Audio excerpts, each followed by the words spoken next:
Hello everyone, আজকে আমরা গিয়েছিলাম নবাবগঞ্জের একটি ঐতিহাসিক স্থাপনায় যার নাম খেলারাম দত্তের কোঠা। অনেকে এই স্থাপনাটিকে আন্ধার কোঠাও বলে থাকেন। খেলারাম দত্ত ছিলেন এই অঞ্চলের একজন সম্মানিত ব্যক্তি, কিন্তু তিনি ছিলেন এই অঞ্চলের একজন ডাকাত সর্দার। শুনতে হাস্যকর হলেও খেলারাম দাতা ছিলেন ইছামতি নদী সংলগ্ন অঞ্চলের একজন ডাকাত। তিনি নদীপথে ডাকাতি করে ধন সম্পদ সংগ্রহ করতেন এবং সুড়ঙ্গ পথে তা তার বাড়িতে নিয়ে এসে গরিবদের মাঝে বিতরণ করে দিতেন।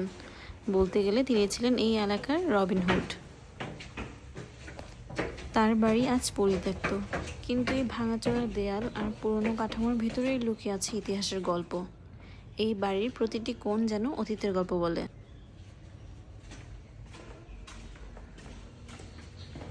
দ্বিতলা ভবনটির নিচতলায় রয়েছে একাধিক কক্ষ এবং দোতলায় রয়েছে 8টি কক্ষ। মাঝখানে একটি মঠ আকৃতির ঘর রয়েছে, যা মন্দির হিসেবে ব্যবহৃত হতো।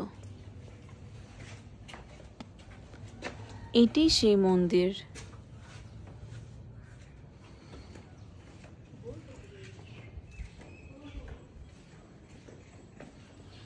মন্দিরটিতে বঙ্গীয় বা গৌড়ীয় রীতির প্রতিফলন রয়েছে, যার সঙ্গে ইউরোপীয় ধারা যুক্ত হয়েছে।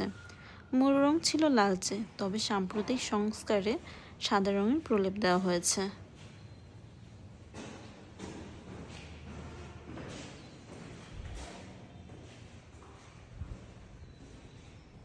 এই স্থাপনাটির নিচতলায় রয়েছে একটি সুড়ঙ্গ।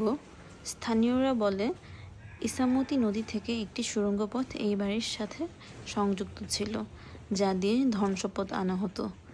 এই ভিডিওটির শেষে আপনারা সেই সুড়ঙ্গটি দেখতে পাবেন। সুড়ঙ্গটির ভিতরটি কেমন তা দেখার ইচ্ছা থাকলেও এখানে নিষেধ ছিল ভিতরে যাওয়া, তাই আমরা যাইনি।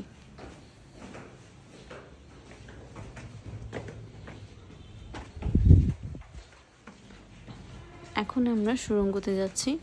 বাম পাশের যে সিঁড়িটি দেখতে পাচ্ছেন সেটা ছিল উপরে ওঠার রাস্তা, এবং এখন যে সিঁড়িটি ব্যবহার করছি সেটা হচ্ছে সুড়ঙ্গতে যাওয়ার পথ।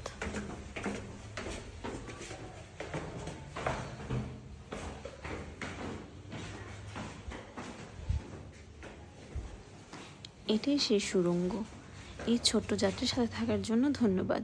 এমন আরও গল্প জানতে চাইলে লাইক, কমেন্ট আর সাবস্ক্রাইব করতে ভুলবেন না। দেখা হবে পরের ভিডিওতে।